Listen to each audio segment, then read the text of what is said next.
Ladies and gentlemen, this is your captain speaking.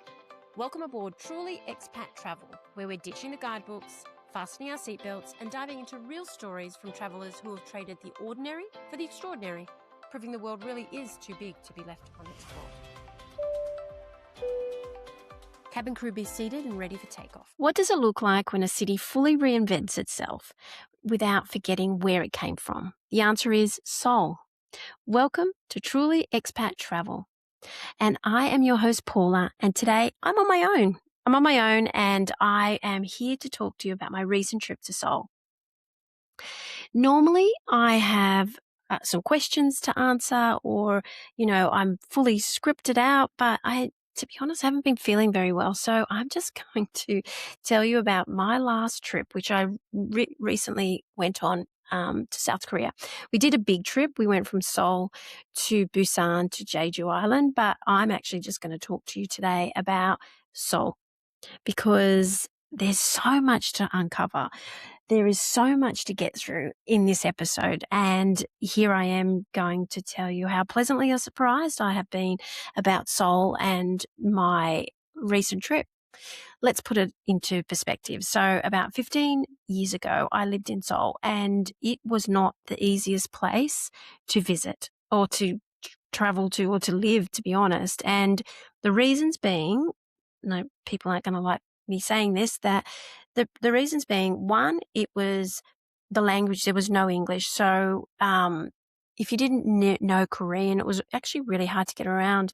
And 15 years ago, you didn't have smartphones with AI functions and Google Translate. So you really had to know the language, or at least understand a little bit of it, to kind of get around and to be able to read some of the signs. But that's changed, obviously. So that one aspect has made it a little bit easier, and a lot more people speak English, which really surprised me. That's number one. Number two, it was the weather. The weather for me was a bit of a struggle. So living there, I guess, is a little bit different to visiting. And I did go in winter, but you know what? I actually really had a great time. I think wearing the right clothes and doing the right things, it was one digits, like it was single digits. So it wasn't as cold as it would be if it was snowing. So for me, I was actually pleasantly surprised that I could get around. We did a lot of stuff outside, yet it was cool. Like it was easy. We just put jackets on and away we went.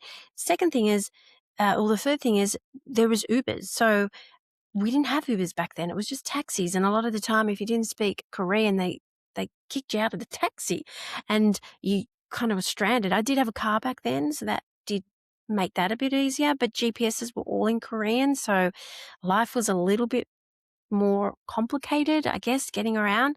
This time around, you have Ubers, you have Google Translate. The weather, is what it is. But the other thing is that this might be a bit controversial, but people were not friendly. It was really hard. You go to places and people were not friendly. Not everyone. There was restaurants that we used to go to all the time that were lovely, but, taxi drivers, I was physically pushed out of a taxi in near Namdaemun markets because I couldn't speak Korean and he couldn't understand what I was trying to say, which was the address of my home. But yeah, it was a really difficult time. But now people are friendly. So many more tourists. Before there wasn't many tourists. Now you go in places like Myeongdong and everyone, it looks like they're a tourist. So there's a lot more reasons to go there as well. And it's not just the cultural heritage, which was always something that I thought was amazing, but it was also, this time around, you've got a lot of K-pop and you've got K-drama and you have skincare and you have so much more shopping malls and you've got Gangnam and you've got all these other things that are really popular now for tourists to venture to Seoul. So can I say, I could live there in a heartbeat. Strangely enough, I can't believe this is coming out of my mouth, but I could live there in a heartbeat. In fact, I'm going to go back again because it was so good. I really, really enjoyed myself. Let's get started in explaining why I loved it. What we did was we spent a few days before the tour started, and in those days we decided that we would go to the DMZ, which I hadn't never been before because the kids were too little when I was living there before. It's a must. If you're going to go to Korea, especially go to Seoul, to learn about the war history is quite important because it's a big part of their kind of history and or world history really. And so some of the tours might be tacky, but this one that we went to was quite respectful, and I'll put that in the show notes because the tour guide was lovely. She answered all the questions that anyone had. We went and had lunch. Then we went to the DMZ. We went to the tunnels. One of the tunnels was closed, so we went to the other tunnel to see the tunnel to North Korea. We also went to the main viewing point where you cannot take photos, but you can view North Korea. Then on the way back, we went to the suspension bridge. To be fair, like lately, I don't know why, but I've been doing a lot of tours to do with war. And to be honest, I don't know much about war, and I didn't realize how much I didn't know about war until I started really going along and visiting these places.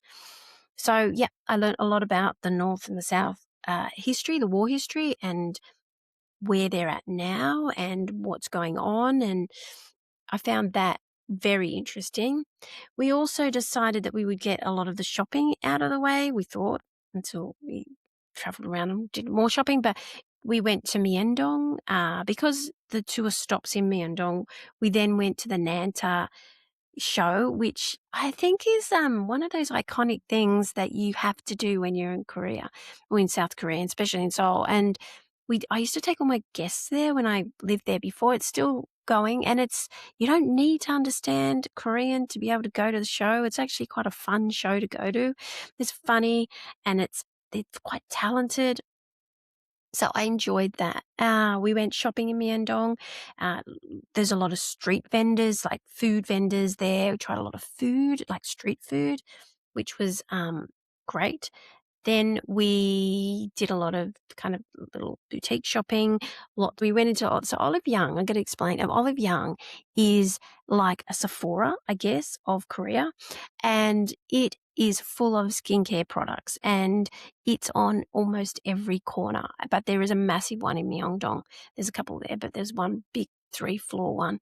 So before you go, if skin products are your thing, then you should probably have a look online and see what you want to get before you get there. Because most people go to somewhere like Olive Young, but then you can go to the specific, especially in Myeongdong, the specific places, the specific skincare company shops that are also there, which aren't in many other places. The other thing is chemists. Quite a few chemists sell really good products as well, so that's also an option. If you need to get there's quite a few places there for beauty treatments, so that is a must. Myeongdong is also a great place for shopping, like as in clothes shopping and other type of boutiques, and it's quite lively at night. There's lots to do, so that's a must. We stayed not far from there in Namdaemun. Well, I would have said it was Namdaemun, which I think is a very great place to stay because you're quite central to the palace, which is something you have to do, and especially the changing of the guards. But it's also close to the gate. Not sure which is east, north, west. I'm not great with directions. So it's one of the gates to the city. You also have the Namdaemun markets, which you must do. It's a must. It's the oldest market there in Seoul, and it's got everything. When I say everything, you've got street food, lots and lots of street food. And can I say, let me see if I can pronounce this properly. And it was the first time I've tried it, but it is a Hotteok. I don't even know if I'm saying it right. It's Hotteok. It's the first time I tried it, and it's everywhere there, and it's quite famous there. It's like I'm going to say pancake it's got this hot honey inside it. It's delicious. I didn't think I'd like it, but I actually did. So it's something that you definitely have to try. There's also street food in Namdaemun that you can try as well, but also it has loads of stuff. It's got little restaurants there, street food vendors. You've also got jewelry, massive amounts of jewelry, clothes, bags, socks. It's got lots of pottery. It's got lots of souvenirs, everything that you think is in a market, times that by 5, that's Namdaemun market. And it's a must. It's quite iconic. We stayed at what used to be in Namdaemun, but it's then changed its address to Myeongdong. So it's walking distance. So where we stayed in the Courtyard Marriott is really cool. It had, you know what it did have? Like, I digress for a second, but it had these little robots. So if you ordered, tea or coffee or anything, they literally sent up a robot to deliver it to you to your doors, which is quite cute, and it's very Korean. So that and that is a really good place. So it's right across the road from Namdaemun Markets. It's right next to the train station. It's about a 10-15 minute walk to Myeongdong, like station main area. It is central to other areas, like I said, the palace. Then you've got the temple a little bit further up the road. So and Itaewon is about 15 minutes away. Isadong is probably about 15 minutes away. So it's a real central area. So I highly recommend staying that area. It doesn't have to be that hotel, but that area. The other things I would suggest that you do is that you have to go to Bukchon Hanok Village. I don't even know if I'm pronouncing that correctly, but it is a very traditional like houses. You can stay there as well, which is very interesting. There is a few accommodation to stay there, but there are rules in place. So it is a residential area. I would go early in the morning before 1,000 people get there, and it has a beautiful feel to it. And they ask you to be quiet, but people are disrespectful, and they're not. But if you go walk around there in the morning, apparently sunrise is a beautiful time to walk around there. We didn't get a chance to walk around there at sunrise, but it would have been really nice to not have so many people around. So early morning is a better option, and it's not that far from anywhere. So, that is definitely somewhere what I would highly recommend. I also said, as I said, Myeongdong, Namdaemun Markets. Now Gangnam, like I know that it's quite, I know everyone knows Gangnam now. I would go to Gangnam. I would do a day over there because you have Hongdae, which is a really great shopping area. It's kind of like a young vibe. At night, it lights up and there's lots of bars and things. But you also, in Gangnam, you have a really good, it's a huge actually, shopping mall with a very, very nice library. It's quite Instagrammable, I guess. But the shopping mall itself has got so much stuff in there, and it's that area is quite high. It's high end. So if you're looking for brands, that's the place to look for them. You also have this massive statue of the Gangnam, hands from the song, which is something you have to take a photo of. You just have to do that, right? The other place I would suggest you go is to Itaewon. So Itaewon is very much lots of bars and restaurants, but it's changed so much. It used to be a place where, like a residential place that all like loads of expats live, but now it's got beautiful boutique stores, and it's got lots of not just high end, but original kind of shops there. It's got great restaurants. We went to Vatos, which is one of my favorites. It's, if you don't want Korean food, it's one of my favorites. So it's a fusion Mexican and Korean. Sorry, I don't know what's going on with my light here, where it's looking like it's like I'm going to a disco. I know you can't see that because you haven't got, you're only listening to this, but I know my light is deciding that it's flicking on and off. Let's get stuck back into talking about Itaewon. So Itaewon used to be a very big residential area, but now, like I said, it's got lots of boutiques. So you can also go to the art museum there, which has got quite a big selection of antiques. That's quite cool.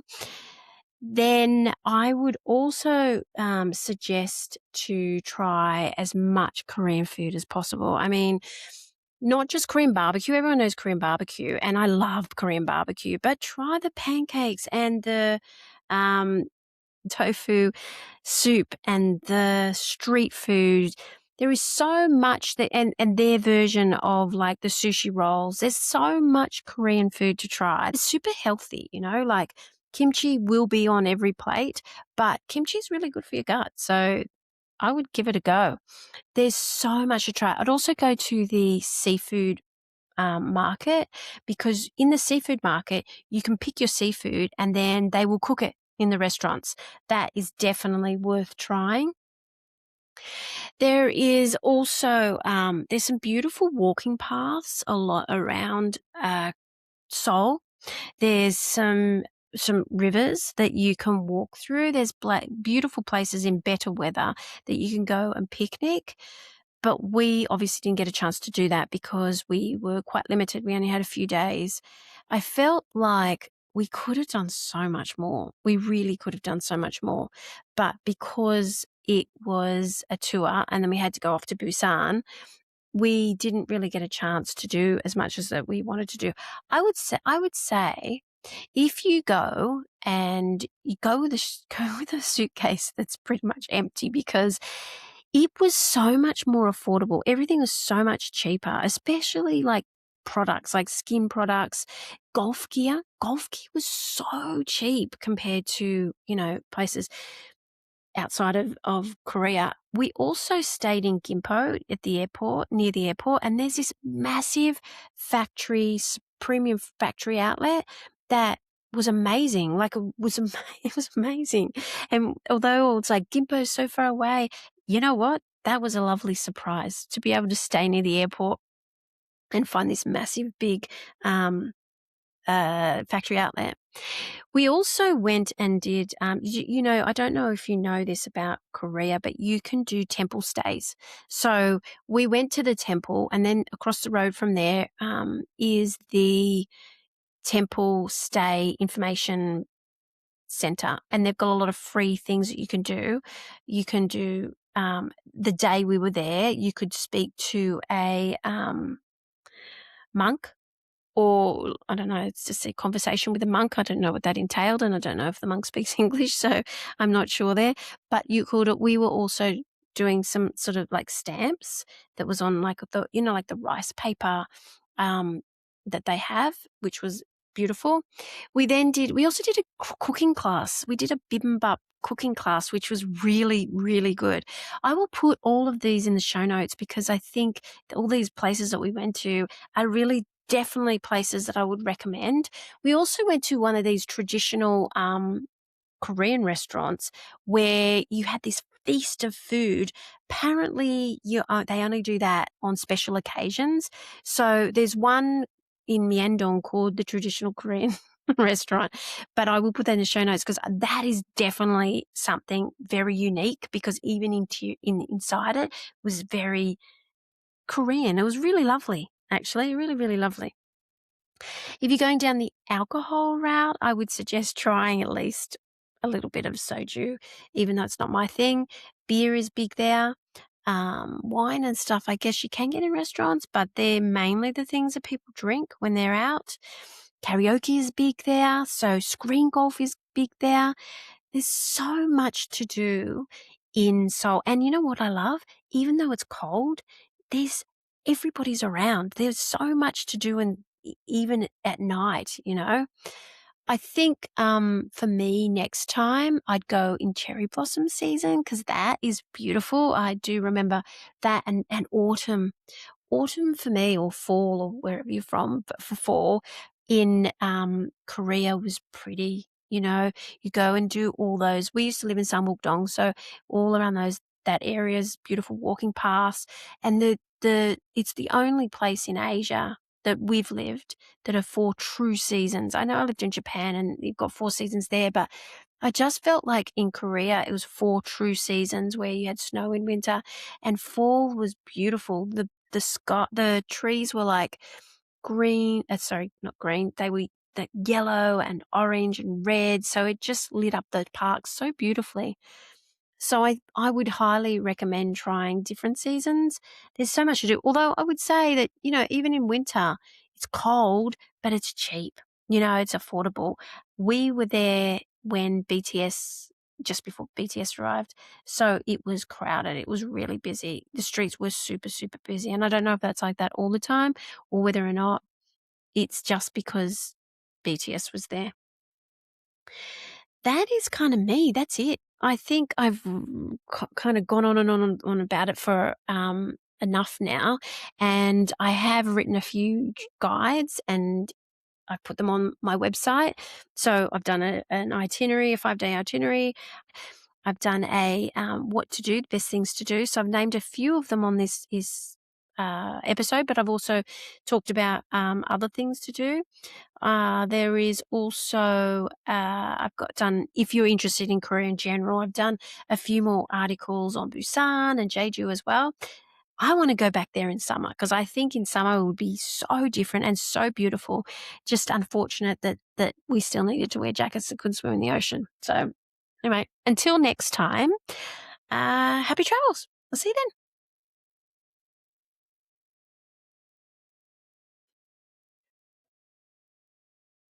Thank you for joining me on the Truly Expat Travel podcast. If you liked this episode and you found it valuable, then why don't you go ahead and like and subscribe so that you don't miss an episode moving forward. I've got some amazing guests and some fantastic destinations coming up. But if this is the episode and this is the destination that you really want to go to, then I suggest you head over to trulyexpattravel.com where you'll find travel guides and deep dive into this sort of destination. If that's not what you want and you can't find an episode that is a destination you want to travel to, then head over and follow me on Facebook, Instagram, and TikTok because I'm pretty sure you'll find something there. In the meantime, safe travels, and I'll see you next week.